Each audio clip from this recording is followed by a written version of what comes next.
My husband's entire family wore white to our wedding to prove I'd never be good enough for their son, so I made sure they turned into laughingstocks. The day I met Brian's mother, Rita, she looked me up and down and said I seem nice for a temporary girlfriend. That should have been my warning. Brian and I met at a veterinary conference in Denver. He was presenting on equine surgery, I was there for my small animal practice. We bonded over terrible conference coffee and our shared obsession with emergency medicine. 6 months later, he proposed at the same conference, right where we'd first met. His family's reaction was immediate and vicious. Rita called Brian, crying, saying he was throwing his life away. His father, Richard, sent a formal email listing all the women from their country club who would have been better choices. His sister Sophia started a group chat with the extended family called Brian's Mistake, where they shared articles about divorce rates. They didn't know Brian had seen it when he borrowed Sophia's phone. For 2 years, I tried everything. I brought Rita her favorite flowers on every visit. I helped Richard with his classic car restoration research. I attended Sophia's boring charity luncheons, where her friends whispered about me being a gold digger, even though I made more money than Brian. Nothing worked. They wanted their son to marry Victoria, the daughter of their best friends who'd been waiting for Brian to notice her since high school. Victoria, who still called him twice a week. Victoria, whose parents owned half the commercial real estate in town. I stopped trying after Rita's Thanksgiving incident. She'd invited Victoria to dinner without telling us, seated her next to Brian, and spent the entire meal talking about their shared memories while I sat there like furniture. Brian finally told them that if they couldn't respect me, they wouldn't be part of our lives. They backed off, but only superficially. The wedding planning revealed their true strategy. Rita insisted on being involved, then criticized every choice. The venue was too rustic. The flowers were too simple. The caterer wasn't prestigious enough. She offered to pay for upgrades, but only if she could make the decisions. We declined and paid for everything ourselves. 3 days before the wedding, Sophia called Brian, panicking. She'd seen our cousin posting about her dress and realized she'd bought the same one I'd described as similar to mine. Could she still wear it? Brian told her absolutely not. Buy something else. She agreed, sounded apologetic even. The morning of our wedding, I was getting ready with my bridesmaids when the photographer knocked. He needed to discuss something urgent. Brian's family had arrived for pre-ceremony photos, and there was a situation. Every single one of them was wearing white. Rita was in a white beaded gown that looked like a mother of the bride dress because it was one. Richard is in a white suit. Sophia is in a white cocktail dress. Brian's grandmother, aunts, uncles, and cousins, all in white. 23 people dressed like they were attending their own weddings. The photographer didn't know what to do. My maid of honor, Julia, started cursing. My mother went silent, which was worse than yelling. I asked the photographer to give us a moment and sat down to think. They wanted to ruin my wedding. They wanted the photos to look ridiculous, for everyone to talk about how his family upstaged me, for the day to be about their protest instead of our marriage. But then I remembered something. Julia's sister managed a Halloween store that stayed open year-round for theater productions. It was 40 minutes away. I called her. Did she have costume accessories in bulk?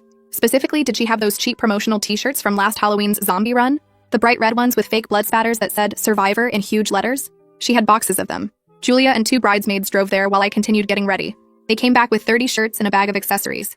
I had the wedding coordinator call a quick meeting with Brian's family in the garden, away from other guests. I walked out in my wedding dress, carrying the box of shirts. Rita started to speak, probably to make some excuse, but I cut her off.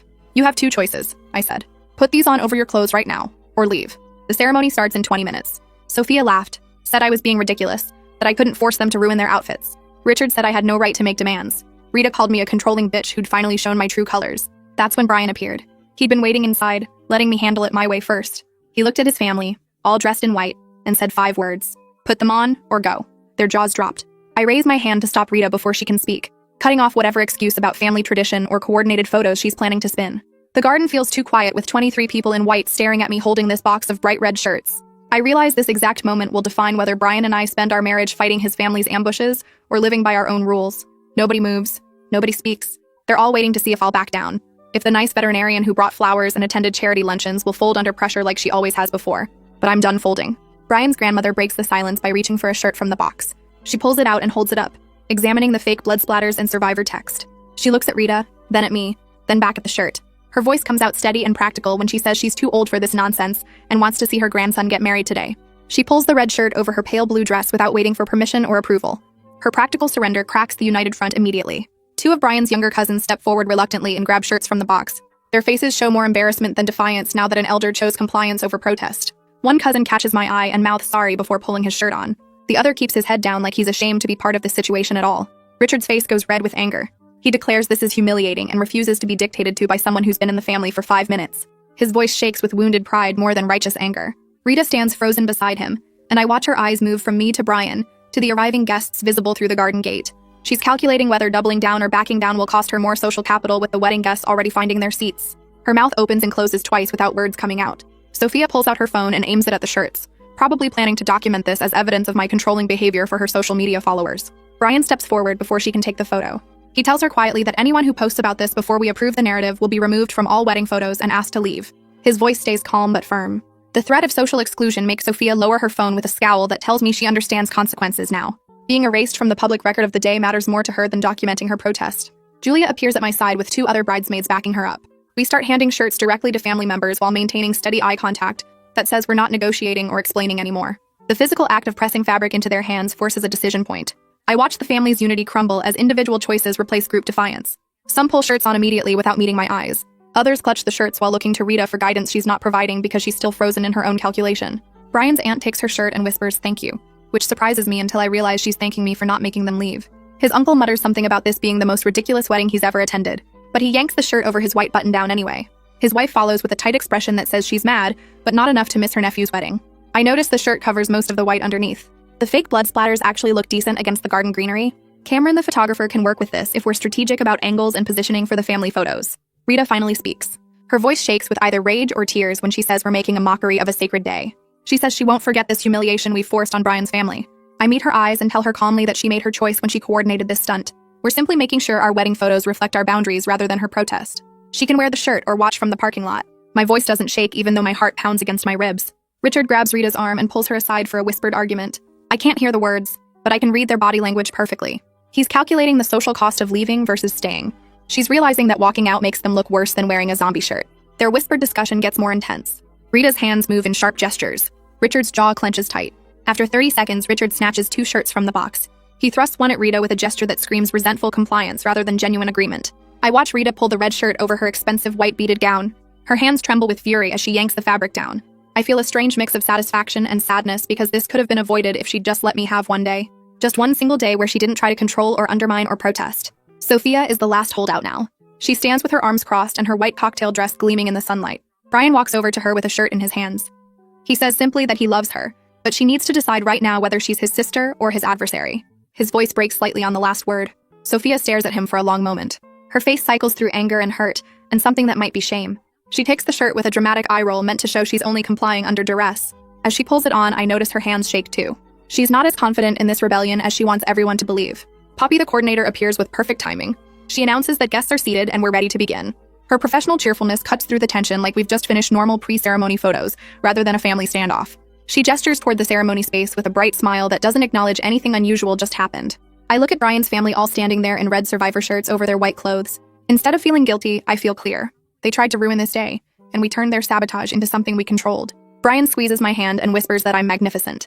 I squeeze back because we're doing this together. That's exactly what marriage should be, even when it's hard. Cameron walks over to me with his camera bag and leans in close so only I can hear him speak. He suggests we skip the family photos before the ceremony and do them after instead, giving everyone time to calm down and look less angry for the pictures. I agree right away because the last thing I want is photos that look like a hostage situation instead of a wedding day.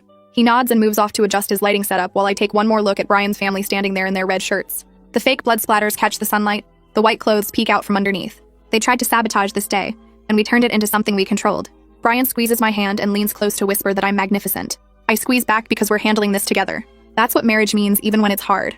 Poppy appears and starts directing Brian's family toward their seats with the same cheerful efficiency she's shown all morning. Her voice stays bright and professional like nothing unusual just happened. I watch Rita walk stiffly toward the ceremony space with her arms crossed over the red fabric. Richard follows behind her with his jaw set tight. Sophia trails after them while typing something on her phone, probably already crafting her social media version of events.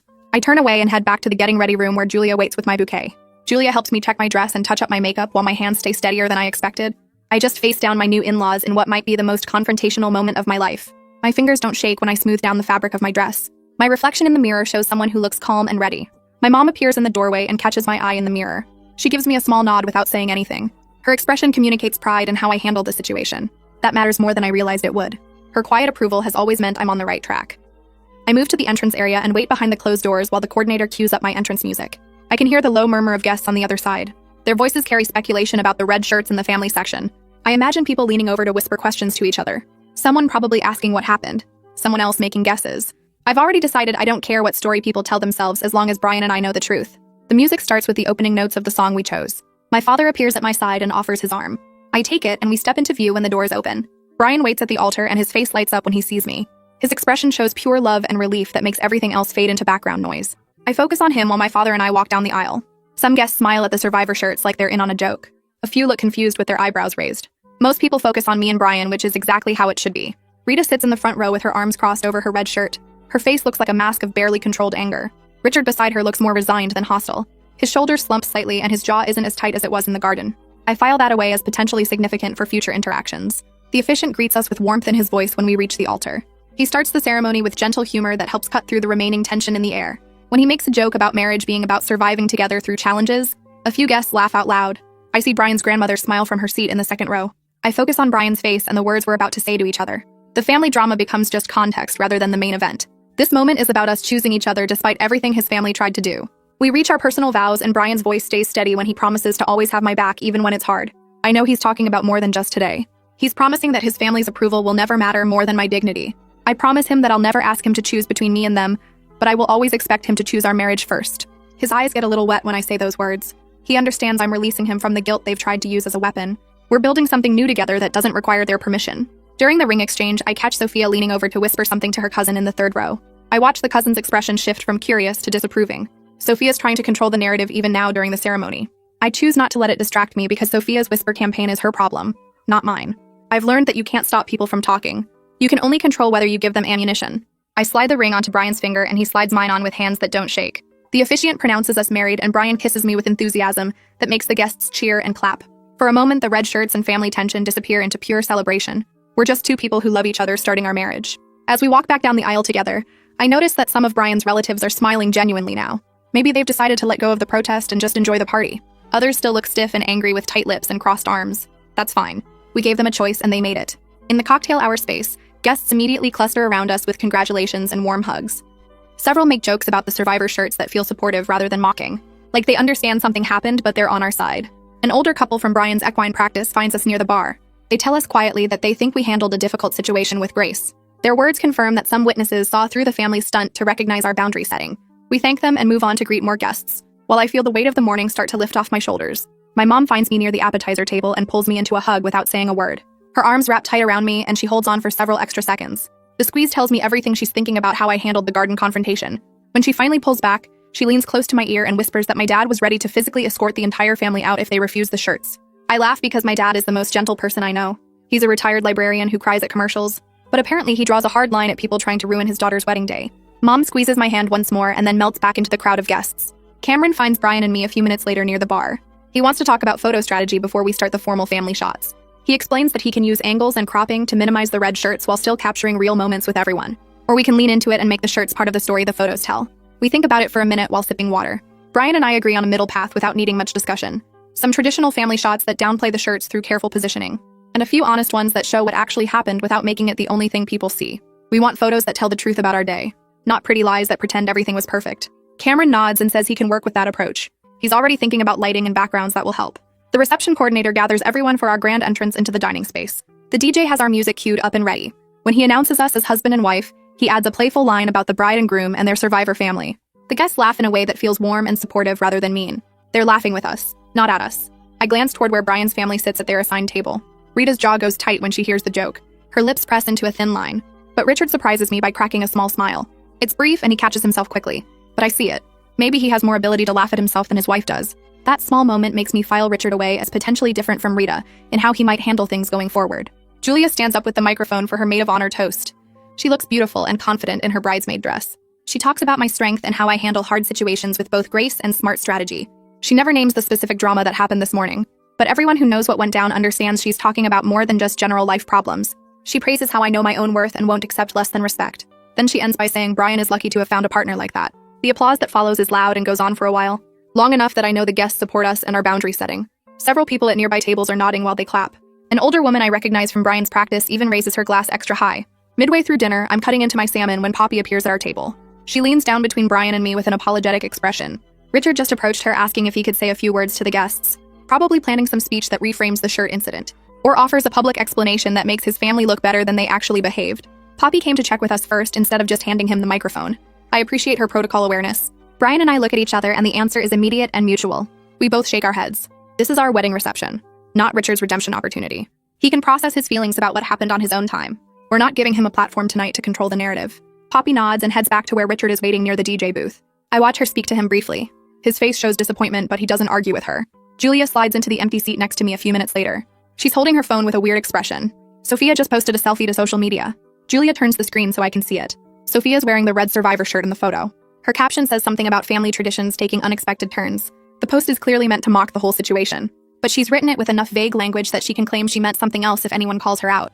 I feel a flash of anger in my chest. My first instinct is to respond or comment or do something. But Brian puts his hand on my arm.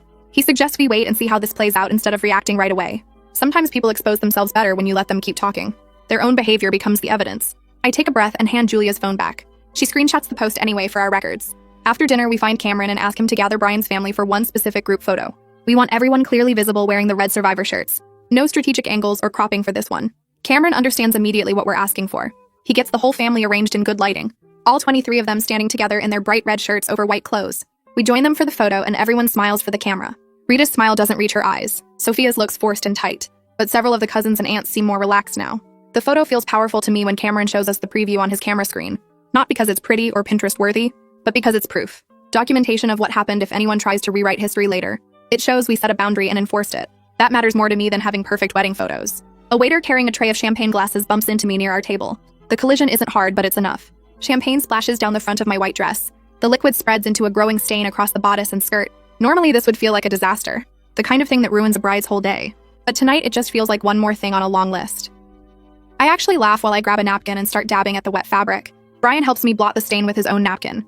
The waiter is apologizing over and over. I tell him it's fine and I mean it.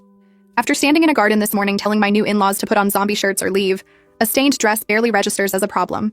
My whole sense of what counts as a crisis has shifted. The champagne will dry. The dress can be cleaned. We're still married and that's what matters. The DJ announces our first dance as a married couple. Brian and I walk onto the dance floor while our song starts playing. He pulls me close and we sway together. His arms feel solid and safe around me. We don't need to say anything out loud. We both understand without words that we're done explaining or managing his family's feelings tonight. We did what we needed to do. Now we're just going to enjoy being married. Brian leans his head down close to mine. He tells me he's never been more sure of his choice to marry me than when I stood in that garden holding a box of red shirts. When I refused to be steamrolled by his family's stunt. I tell him that his backing me up meant everything. That him saying those 5 words to his family proved we're a team. We keep dancing while other couples join us on the floor.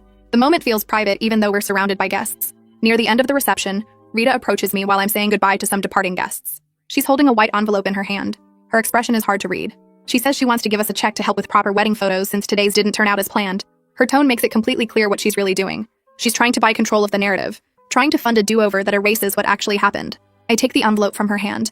Then I hand it right back without opening it. I keep my voice gentle but very firm. Our photos will be exactly what we want them to be. We don't need financial help to remember our wedding day. Her offer is declined. Rita's face flushes red. She opens her mouth like she's going to argue, but then she closes it again and walks away. I watch her return to Richard at their table. She's speaking to him in sharp, whispered tones. He's nodding, but his shoulders are slumped. I turn back to thanking guests for coming. The reception winds down over the next hour with dancing and final goodbyes. Brian and I leave through a tunnel of sparklers held by our friends. The day is finally over. Earlier during the reception, before we left through those sparklers, a few of Brian's relatives had pulled us aside one by one to offer what felt like genuine apologies.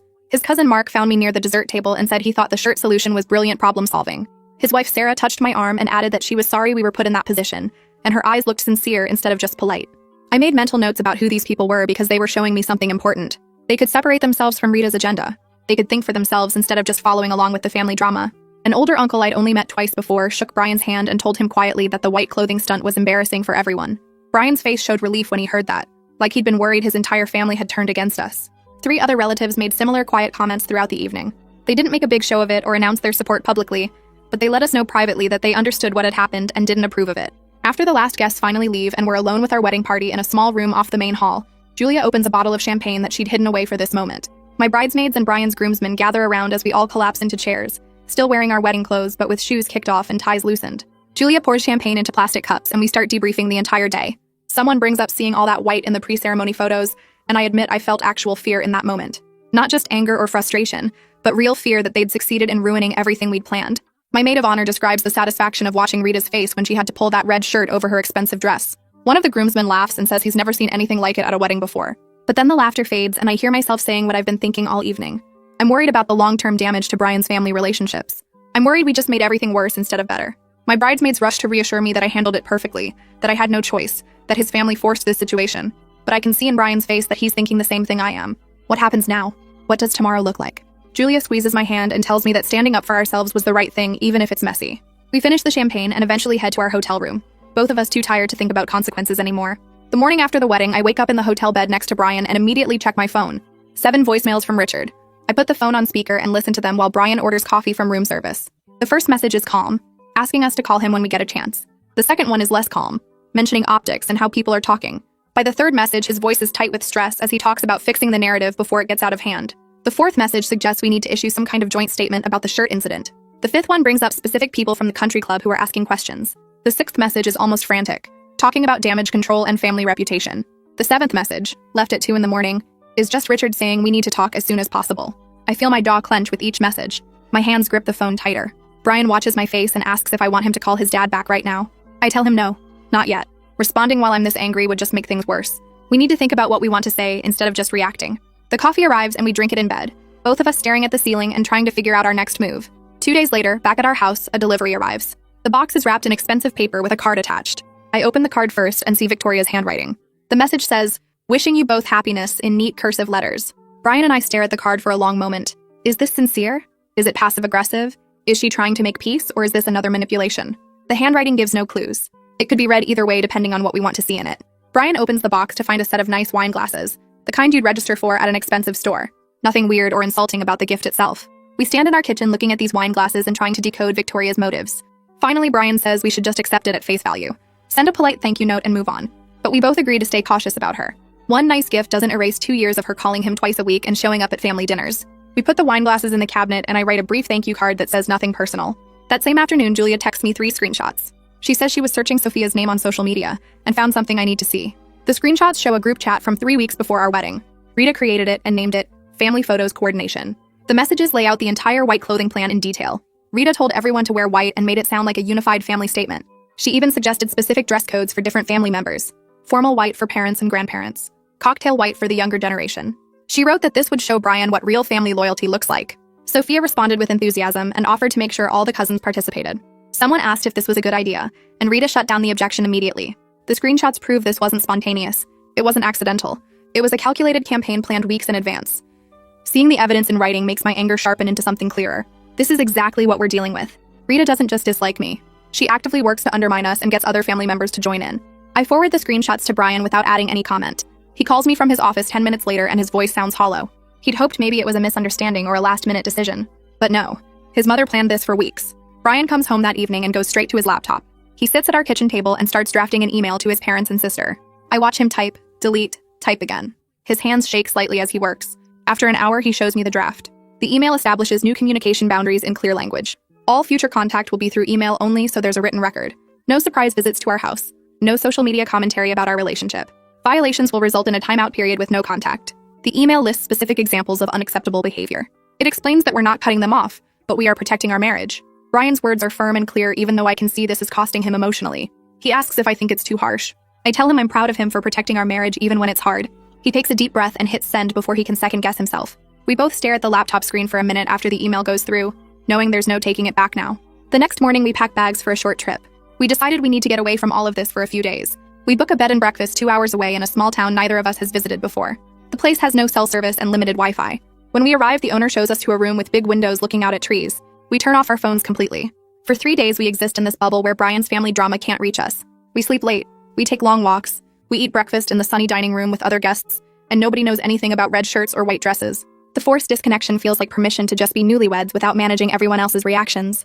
On the 3rd day, Brian says this is what he wants our marriage to feel like. Peaceful. Just us. Not constantly bracing for the next family crisis. I agree, and we talk about how to protect this feeling when we go back to real life. We both know we can't stay in this bubble forever, but we can remember what it feels like. When I return to work at my veterinary clinic the following week, my first appointment is a regular client named Mrs. Ed Patterson who brings her cat in for vaccines. She's chatty as always while I examine the cat. Then she makes a vague reference to hearing there was excitement at my wedding. Her tone is carefully neutral, but I can tell she's fishing for details. Someone in the local gossip network told her something. I keep my response brief and professional. I say it was a memorable day, and we're very happy. Then I redirect the conversation back to her cat's health. I watch her face as she decides whether to push for more details or respect my professional boundary. After a pause, she chooses respect and starts asking questions about the cat's diet instead. I appreciate that she backed off. The rest of the day, several other clients make similar vague comments. Word has definitely spread through town about something happening at our wedding, but nobody asks directly, and I don't offer information. By the end of the day, I feel confident that I can handle these conversations without getting pulled into defending or explaining. That evening, Brian comes home from his equine practice looking frustrated. He tells me he overheard 2 country club members talking in the parking lot. They were discussing our wedding, and one of them was repeating a rumor that I manipulated the shirt situation to humiliate his family publicly. According to the rumor, I planned the whole thing as a power move. Brian didn't correct them because engaging would just feed the gossip. But I can see the frustration in his face at having his family's narrative spread without challenge. We sit on our couch and talk about how sometimes the truth doesn't matter as much as who tells the story first. Rita and Sophia are telling their version to anyone who will listen. We're staying quiet and private. Their version is spreading faster because it's more dramatic. But Brian points out that the people who matter, the people we actually care about, know the truth. The country club gossips don't affect our daily lives. Let them talk. We're not going to waste energy trying to control a narrative we can't control anyway. Later that week, I spend an evening researching couples therapists on my laptop. I search for terms like family boundary issues and hostile in-law relationships. Most of the websites are generic and unhelpful. Then I find Miriam Crow's page. Her bio specifically mentions helping couples navigate difficult family dynamics and establish healthy boundaries with relatives who don't respect the marriage. She lists experience with family sabotage situations and communication breakdown. Her approach focuses on practical strategies rather than just talking about feelings. I read through her credentials and client reviews. Everything suggests she understands exactly what we're dealing with. I book an initial session for the following week using her online scheduler. When Brian gets home, I tell him about the appointment. He agrees immediately that we need professional help with this. We can't just keep reacting to each crisis as it happens. We need a broader strategy for managing his family long-term. The appointment confirmation email arrives and I save it to our shared calendar. Having this scheduled makes me feel slightly less overwhelmed. At least we're taking action instead of just surviving. The following week, Brian and I sit in Miriam's office on a comfortable couch that faces her chair. The room smells like lavender and has soft lighting that makes me feel slightly less defensive than I expected. Miriam has a notepad, but she's not writing yet, just looking at us with an expression that seems genuinely interested rather than judgy. She asks us a question that sounds simple but makes me pause. What do we actually want from his family? Not what we wish they were like or what we think we deserve, but what realistic outcome would we accept? Brian and I look at each other and I realize we've never actually said this out loud. I tell her we want basic respect, like not sabotaging our wedding or posting mean things about us online. We want to be able to go to holiday dinners without Rita criticizing everything I do, or Richard trying to control our choices. We're not expecting them to love me or think Brian made a great choice. We just want them to be civil and not actively hostile. Brian adds that he wants his family in his life, but not at the cost of my dignity or our peace. Miriam nods and writes something down. She tells us that accepting limited relationships is actually healthier than trying to win over people who've decided not to like us. She says we've been operating under the idea that if we just find the right approach, his family will come around. But some people won't change no matter what we do, and spending energy trying to fix that is just hurting us. This hits me hard because I realize I've been thinking that way for 2 years. Like there was some magic combination of actions that would make Rita accept me. Hearing Miriam say we can just stop trying feels like permission I didn't know I needed. She pulls out a blank sheet of paper and starts writing scenarios across the top. Rita criticizes my cooking at dinner. Sophia posts a subtle dig about us on social media. Richard calls and demands we attend a family event. For each scenario, she helps us write out exact responses. Simple phrases that don't argue or explain, just set boundaries. When Rita criticizes, we say that doesn't work for us and change the subject. If Sophia posts about us, we don't engage at all. Just screenshot it and add it to our documentation. When Richard makes demands, we tell him we're not discussing this, and we'll let him know our decision later. Miriam makes us practice saying these phrases out loud until they feel natural. At first, I feel confrontational saying that doesn't work for us, like I'm being rude. But Miriam explains that stating a boundary isn't rude, it's just clear. We practice for 20 minutes, taking turns playing his family members while the other person responds with the scripts. By the end, my voice is steadier and the phrases don't feel aggressive anymore, just calm and firm. Brian practices saying we're not discussing this without the guilt that usually makes him over-explain. The session shifts when Miriam asks how we're feeling about all this boundary setting. Brian's face changes and he admits something he's been holding back. He feels guilty about choosing me over keeping peace with his family. Like he's betraying his parents by enforcing these rules. His voice cracks a little when he says it, and I reach for his hand. I tell Miriam I'm scared we'll spend our whole marriage fighting his family instead of building our own life together. That every holiday and birthday will be a battle and we'll never just get to be happy without drama hanging over us. Miriam listens without interrupting, and then she says something that makes sense. These fears are normal and real, but they don't have to control our choices. We can acknowledge that this is hard and sad while still doing what's needed to protect our marriage. The difficulty doesn't mean we're doing the wrong thing. It just means we're doing a hard thing. She reminds us that we've already proven we can set boundaries when we handled the shirt situation. We know how to stand firm together. Now we're just building skills to handle the ongoing relationship instead of crisis moments. 2 days after that session, I'm making dinner when my phone buzzes with an email notification. It's from Richard, and the subject line says, "Can we talk?" My stomach tightens because his last emails were angry lists of everything we did wrong. But when I open it, the tone is different. He's asking if we can meet for lunch to clear the air and discuss how to move forward. He says he understands we're upset and he wants to hear our perspective. The email doesn't demand anything or make excuses. It just asks for a conversation. I show Brian when he gets home from his practice and we stand in the kitchen reading it together. Brian's jaw is tight and I can tell he's trying to figure out if this is real or another manipulation. We talk through the possibilities while our dinner gets cold on the counter. Maybe Richard genuinely wants to repair things. Maybe Rita sent him to gather information. Maybe he's planning to ambush us with demands in person. We go back and forth for an hour, weighing whether meeting with him opens a door to improvement or just gives him another chance to hurt us. Finally, Brian suggests we ask Miriam what she thinks. We email her and she responds within an hour saying we should come in before making a decision. She has an opening the next afternoon. In Miriam's office again, we lay out the situation. Richard wants to meet. We don't know if we should trust it, and we're worried about getting pulled back into their drama right when we're building boundaries. Miriam helps us work through a framework. We'll agree to meet Richard for lunch, but we establish ground rules first. We won't apologize for the shirts. We won't agree to do new wedding photos or any kind of do-over. We won't commit to attending family events without time to discuss it privately between the two of us first. If Richard starts making demands or trying to control the conversation, we'll leave. Miriam has us write down our non-negotiables on paper, so we can reference them if we get overwhelmed during the lunch. She also helps us identify where we can show some flexibility. We can listen to what Richard has to say. We can acknowledge that the situation is hard for everyone. We can express willingness to have a civil relationship if he respects our boundaries. Having this framework written out makes the lunch feel less scary. We're not walking in blind or hoping for the best. We have a plan and we know our limits. Brian emails his father back and agrees to lunch on Saturday at a quiet restaurant across town. Saturday afternoon, Brian leaves for the restaurant and I stay home because we decided Richard might be more honest one-on-one with his son. I try to distract myself with laundry and cleaning, but I keep checking my phone. 2 hours pass before I hear Brian's car in the driveway. When he walks in, he looks tired in a way that's not just physical. His shoulders are tight and his face is pale, but there's something in his eyes that might be hope. He sits down heavily on the couch and I sit next to him. He tells me Richard talked for the first hour almost without stopping. None. He explained that Rita's obsession with the wedding came from fear. She was worried that Brian marrying outside their social circle would hurt the family's standing at the country club.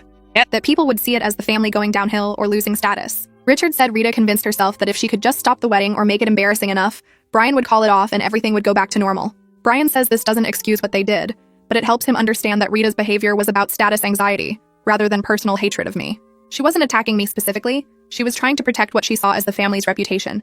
I ask if Richard apologized and Brian says sort of. Richard admitted they handled everything wrong and that the shirt situation was their own fault. He didn't use the word sorry, but he took responsibility for not stopping Rita's plan, even though he knew about it. Brian tells me he laid out clear terms during the second hour. He told his father that any future boundary violations will result in reduced contact. If Rita criticizes me at a family dinner, we'll leave. If Sophia posts about us again, we'll block her. If Richard tries to control our decisions, we'll stop taking his calls. Brian said we're willing to be civil at family events, but we won't perform a relationship we don't have just to make Rita look good to her friends. We won't pretend everything is fine when it's not. Richard listened without arguing, which shocked Brian because he expected pushback. At the end, Richard asked if he could brief Rita on the conversation before she hears a twisted version from Sophia. Brian agreed to that because it seemed reasonable. Richard said he'd send an email summary, so there's a record of what was actually said. The email arrives Sunday morning while we're having coffee. Richard copied both of us on a message to Rita that summarizes their lunch conversation. He writes that the shirt incident was a consequence of the family's coordinated stunt, not unprovoked aggression from us. He states clearly that Brian and I are willing to maintain family relationships, but only if boundaries are respected going forward. The email is more honest than I expected. He doesn't sugarcoat what happened or make excuses for Rita's behavior. He presents the situation factually and acknowledges their role in creating the problem. Rita's response comes 2 hours later. It's only 3 sentences. She says she received the email and understands the terms. Her tone is cold and stiff, but she doesn't argue with Richard's version of events. She doesn't contradict anything he said. It's not an apology and it's not warm, but it's also not defensive or hostile. I show Brian and we both stare at it trying to figure out what it means. Is this acceptance? Is this Rita backing down? We don't know, but it feels like maybe a tiny step toward accountability, even if she can't bring herself to actually apologize. Then Sophia ruins the moment by hitting reply all. Her message mocks the whole idea of boundaries and suggests we're being oversensitive about a little family fun. She writes that everyone needs to lighten up and stop acting like the wedding was some tragedy. Her tone is dismissive and sarcastic, making it clear she hasn't learned anything from the consequences of the shirt situation. She still thinks the whole thing was funny, and that we overreacted. Brian reads her email and his jaw clenches. Instead of responding, he opens his laptop and starts clicking through settings. He removes Sophia from our shared photo album so she can't see our wedding pictures anymore. He mutes her on all his social media accounts so her posts won't show up in his feed. He doesn't announce what he's doing or send her a message explaining. He just quietly enforces consequences without giving her the argument she's clearly trying to start. I watch him work through each platform methodically, and I feel proud of how he's handling this. No drama, no explanation, just action. Monday morning, another email arrives, this time from Rita directly to both of us. The subject line says moving forward. I open it with low expectations and I'm right to be cautious. Rita writes that she's sorry we felt hurt by what was meant as family tradition. She says she never intended to cause problems and she hopes we can all move past this. The email is technically an apology, but it's framed in a way that puts the blame on our interpretation rather than her actions. She's sorry we felt hurt, not sorry she hurt us. She's sorry we saw it as sabotage, not sorry she sabotaged us. It's the kind of non-apology that sounds right if you don't read it carefully. Brian and I sit at the kitchen table and debate whether to accept this or push for a better apology. Part of me wants to email back and explain why her apology doesn't actually take responsibility. But Miriam's voice is in my head reminding us to pick our battles. We talk it through for 30 minutes. Demanding a perfect apology would just create more conflict. We'd have to explain why her apology wasn't good enough, she'd get defensive, and we'd be right back in the middle of family drama. We decide to accept her minimal effort while keeping our boundaries in place. We won't thank her for the apology or pretend it fixed everything. We'll just let it sit there as her attempt, however flawed, to move forward. Her actions going forward will matter more than her words right now anyway. If she actually respects our boundaries at the next family event, that will mean more than any perfectly worded apology email. A week later, a large package arrives from Cameron with a handwritten note taped to the top explaining his editing approach. He writes that he tried to tell an honest story through the photos, using angles, and cropping to minimize the red shirts in some images while including them naturally in others, because he wanted us to have both traditional family photos and a true record of what happened. I carry the heavy album box to the dining table and open it carefully, finding a beautiful leather-bound book with our names embossed on the cover. The first pages show getting ready photos that capture the morning before everything went sideways, and then the ceremony shots begin. Some photos are cropped tight on me and Brian, showing just our faces and the officiant, with no family visible in the background. Other shots pull back to show the full scene, including his family in their red Survivor shirts sitting in the front rows. Cameron included candid moments during the reception, where you can see Brian's grandmother laughing despite her shirt, and Richard talking to my parents with something that almost looks like respect on his face. Looking through the album, I feel satisfied rather than upset because these pictures show the truth. They show us standing together and refusing to let sabotage define our day. They show a couple who set boundaries and enforce them, which matters more to me than pretty photos that hide what we overcame. Brian looks through the album with me and stops at a photo of us cutting the cake, both of us laughing while his family stands in the background wearing their bright red shirts. He says this is his favorite picture because it captures the exact moment when we realized we were going to be okay, no matter what his family did. 3 days after the album arrives, Poppy sends an email with the subject line, "Documentation for your records." She explains that several wedding vendors witnessed the family drama and asked if we needed written statements about what they saw. She collected statements from the florist who overheard Rita's garden confrontation, the caterer who saw the family's initial arrival in all white, and 2 servers who heard guests commenting on the shirt situation throughout the reception. Poppy writes that she's documenting everything in case we ever need third-party proof of what happened, because she's seen families try to rewrite history or claim the couple overreacted to innocent mistakes. We thank her by email and save the statements in a folder labeled Wedding Documentation that I file in our home office. I hope we never need these papers, but having them feels like insurance against future gaslighting. If Rita ever tries to tell people we forced her family to wear ridiculous shirts for no reason, we have witnesses who can describe exactly what led to that moment. Brian reads through the statements carefully and points out that the florist's account mentions Rita laughing with Sophia while coordinating the white clothing in the garden before we confronted them, which proves they knew exactly what they were doing. Having objective witnesses who saw everything makes me feel less crazy. Like our version of events isn't just our perception, but documented reality. 2 months pass before we feel ready to celebrate our marriage in a way that feels joyful instead of tense. We decide to host a casual open house at our home on a Saturday afternoon, inviting my family and close friends, but deliberately leaving Brian's family off the guest list. I spend the morning cleaning and setting out food while Brian arranges chairs in the backyard, and we both feel lighter than we did planning the wedding because this party is just for people who genuinely support us. My parents arrive first and help with final preparations, and then friends start showing up with bottles of wine and congratulations cards. Julia brings her sister who helped us get the red shirts, and they both hug me tight while saying they're proud of how we handled everything. The party fills with easy conversation and laughter, people moving between the kitchen and backyard without any undercurrent of hostility or judgment. My mom's friends ask about our honeymoon plans and coo over wedding photos without making any comments about the shirts or family drama. Brian's veterinary colleagues who came talk about cases and conference plans, treating us like normal newlyweds instead of people who survived a family war. Standing in my own kitchen surrounded by people who actually like me, I realize how much energy we'd been spending trying to manage hostile relationships. The contrast between this relaxed gathering and our wedding day makes the dysfunction of Brian's family even more obvious, and I feel grateful we're not forcing ourselves to include them in every celebration just because they're related by blood. Near the end of the open house, around 4 in the afternoon when most guests have left, the doorbell rings. I open it to find Richard standing on our porch holding a wrapped package, and my first instinct is to close the door because we didn't invite him, and I don't want drama at our party. But he speaks quickly before I can react, saying he won't stay long but he wanted to drop something off for Brian.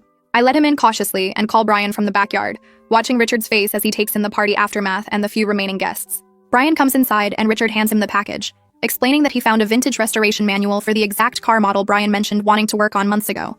Brian unwraps it carefully, and I can see genuine surprise on his face because this is actually thoughtful, not manipulative or controlling. Richard stays for exactly 20 minutes, making polite conversation with my parents about their recent vacation, and asking Brian about a difficult equine surgery case without once mentioning the wedding or family drama. He compliments our home and thanks us for letting him stop by, then leaves without creating any tension or trying to extend his visit. After he drives away, Brian and I stand in the doorway looking at each other in confusion, because that was the most normal interaction we've ever had with his father. My dad says quietly that Richard seemed genuine, like he was trying to show respect through actions instead of words. This small demonstration of changed behavior means more than any apology email could have, because it shows Richard might actually be capable of following our boundaries and treating me like a person instead of an obstacle. Rita's absence from the open house is obvious but not surprising, and we don't hear anything from her directly about the party. But that evening, Sophia posts a vague subtweet that says, "Interesting how some people exclude their own blood from celebrations, but expect family to show up when it's convenient." The post doesn't name us, but it's clearly directed at our open house, and I feel a flash of anger before remembering that responding would just feed into her attention-seeking. We don't comment or like or acknowledge the post at all, letting it sit there without any reaction from us. Brian's cousin texts him privately to say she's glad we're not letting Rita's drama control every family interaction, and that several relatives who came to the open house felt the same way. Two of Brian's aunts send thank you notes for including them in the celebration, and both mention appreciating the chance to see us in a relaxed setting without tension. The quiet support from these family members feels more valuable than public arguments with Sophia, because it shows that not everyone in Brian's family agrees with Rita's campaign against me. Silence turns out to be more powerful than engaging with Sophia's provocations, and watching her post get minimal likes, and no supportive comments suggests even her friends are tired of the family drama narrative. The following week, we have a scheduled session with Miriam, where she suggests facilitating a phone call with Richard to establish specific holiday boundaries. She dials his number on speaker and explains that we're going to discuss logistics for upcoming holidays without getting into emotional territory or rehashing past conflicts. Richard agrees to the structured approach, and Miriam guides the conversation with specific questions about dates and expectations. We tell Richard we'll attend Thanksgiving at his house if Rita agrees to basic civility, which means no passive-aggressive comments, no surprise guests like Victoria, and no social media posts about the gathering. Richard says he'll talk to Rita about these terms and get back to us within a week. For Christmas, we explain that we're hosting at our home and he's welcome to come, but Rita needs to decide separately whether she can handle being in our space and following our rules. The conversation stays businesslike and focused on logistics, rather than feelings, and having Miriam mediate keeps everyone from sliding into accusations or defensiveness. Richard asks reasonable questions about timing and whether other family members will be at Christmas, and we answer honestly without trying to control who else he invites to Thanksgiving. By the end of the call, we have a tentative plan for both holidays with clear expectations, and Richard sounds more cooperative than he's been in months. Miriam points out after we hang up that Richard's willingness to accept our terms shows he's prioritizing relationship repair over his wife's grudges, which is a significant shift in family dynamics. 2 days after the therapy call, Rita sends an email directly to Brian with the subject line, "Holiday Discussion." She writes that she'd like to have a phone conversation with just him to discuss the Thanksgiving and Christmas arrangements, because she has concerns about the terms Richard agreed to. Brian forwards the email to Miriam before responding, and Miriam replies firmly that any conversation about our marriage or boundaries needs to include me. She explains that allowing Rita to isolate Brian from my presence would undermine the unified front we've been building, and that Rita's request suggests she wants to manipulate him without me there to counter her narrative. Miriam drafts a response for Brian that politely declines the one-on-one call and offers to schedule another mediated session with all three of us present.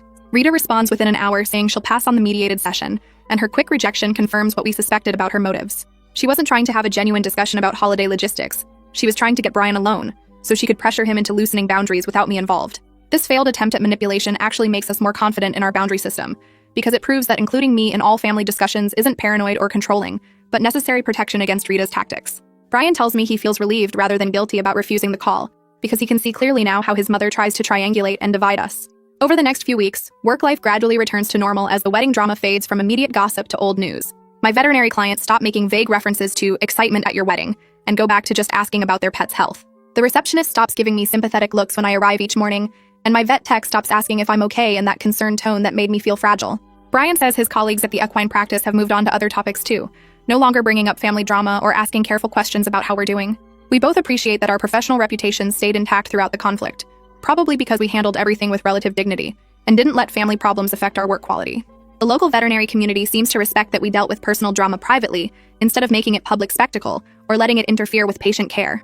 A colleague mentions casually that she heard we handled some family stuff at our wedding, but clearly dealt with it well, and her matter-of-fact tone suggests the story that circulated portrayed us as competent problem solvers rather than victims or drama creators. Going back to normal work routines feels grounding after months of wedding stress and family conflict, reminding us that we have professional identities and accomplishments beyond the dysfunction of Brian's family relationships.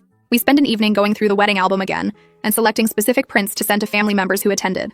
I write a brief note on nice cardstock thanking them for celebrating with us and stating clearly that this album represents the official record of our wedding day. The note says there won't be any retakes or do-over photos or alternative versions, and we hope they'll treasure these images as much as we do. The phrasing is polite but firm, establishing that we're not open to Rita's earlier suggestion about redoing photos without the red shirts. We mail prints to Brian's grandmother, his aunts and uncles, and several cousins who showed genuine warmth at the wedding or the open house. My family gets prints too, along with digital copies they can share. Over the next 2 weeks, responses trickle in by mail and email. Brian's grandmother sends a handwritten thank you note saying the photos captured a memorable day, and she's proud of how we handled a difficult situation. 3 cousins send appreciative texts saying they love the photos and thanking us for including them. My parents frame their favorite shot and send a photo of it hanging in their living room. Rita and Sophia don't acknowledge receiving their prints at all, which doesn't surprise us but does confirm they're still holding on to their grievances. The contrast between relatives who respond with genuine appreciation and those who stay silent tells us exactly who we can count on for future relationship building. A week after sending the photos, Victoria emails Brian with a short message saying she understands he's moved on with his life, and she wishes both of us well. The email is only 3 sentences and sounds more resigned than bitter, like she's finally accepting that Brian isn't going to leave me for her. She writes that she won't be calling or texting anymore because she respects that he's married now, and she hopes we'll be happy together. Brian shows me the email and we both stare at it, trying to figure out if this is genuine or another manipulation, but her tone seems sincere enough. The calls and texts stop completely after that email. No more twice-weekly check-ins or attempts to maintain their friendship. That was really just her waiting for him to be available. Brian blocks her number anyway as a preventive measure, explaining that even if she means well now, he doesn't want any future attempts at contact or triangulation if she changes her mind. Blocking her feels like closing a door that should have been closed years ago, and we both feel relieved that this particular complication resolved itself without requiring direct confrontation. One less source of family drama means one less thing we have to actively manage, and Victoria's withdrawal removes Rita's favorite weapon for suggesting Brian made the wrong choice. 3 months slide by with work consuming most of our energy, and the family drama settling into background noise rather than constant crisis. I'm in the middle of a complicated surgery on a Labrador with intestinal blockage when my phone buzzes with an email notification, and I don't check it until 2 hours later when I'm scrubbing out. The sender name makes me pause. Richard Tanner, with a subject line that just says, "Overdue honesty." I forward it to Brian before reading and wait until we're both home that evening to open it together.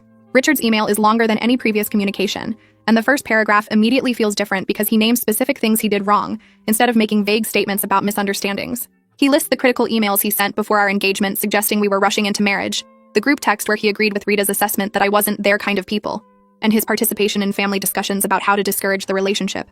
He writes that he knew about Rita's white clothing plan 2 weeks before the wedding, because Sophia mentioned it during a phone call, and instead of shutting it down, he stayed silent, which he now recognizes made him complicit in the sabotage. The voicemails he left after the wedding, trying to control how we explained the shirt situation to extended family, were attempts to protect Rita's reputation, rather than acknowledge the harm she caused us, and he admits that prioritizing her image over our feelings was wrong.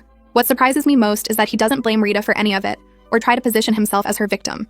He takes full responsibility for his own choices, and acknowledges that staying silent when you witness bad behavior is its own form of participation.